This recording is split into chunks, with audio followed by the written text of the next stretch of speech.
Hello, now we're going to print today my etching plate which I made the Carborundum print. We're going to be using Charbonnel etching ink, intaglio wiping compound, and this is my plate that I made showing the Carborundum and glue on the card basis. So we're going to print that and then wipe.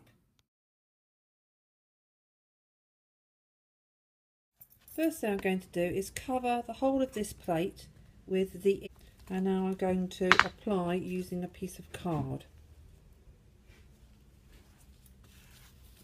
Straightforwardly, I'm going to be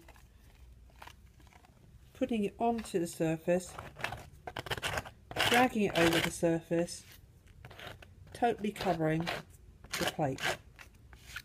Now you can see I've totally covered my plate with the ink. I've used a toothbrush as well, which is always a good technique to actually get into the surfaces. And now I'm going to clean my plate using the little piece of newspaper here to clean and wipe the plate totally. So now it's going to be ready to put through the etching press.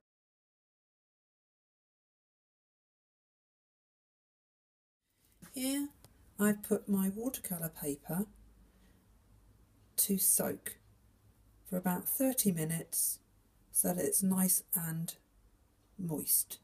I'm now going to dry it. I'm drying my watercolor paper on a towel just to actually take out the puddles of water so that it's ready to go into the press. Here we are at Poole Printmakers. Now I'm using my etching press here. As you can see, I've got my inked plate on my bed underneath a sheet of newspaper. I'm now going to put my blotted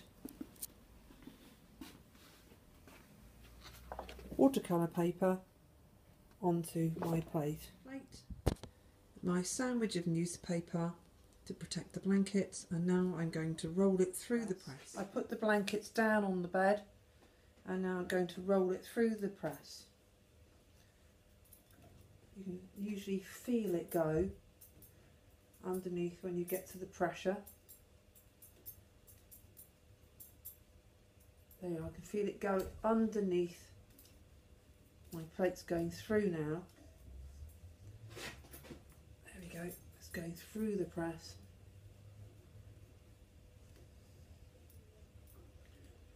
Right, and we'll see what our first proof is going to be like. So now let's take up the blankets.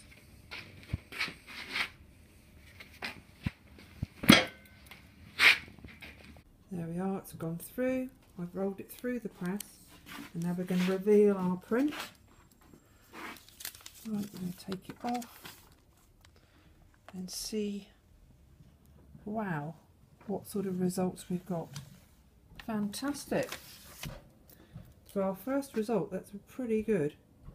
It could have had a bit more ink in it, but I'm pretty happy with that. It looks pretty good. Now what we do now to preserve our print, we put it between two sheets of tissue and then put it in boards so that it will dry nicely. So we place the tissue on the top and the tissue behind it, and then between two boards so that it can then dry overnight nice and flat.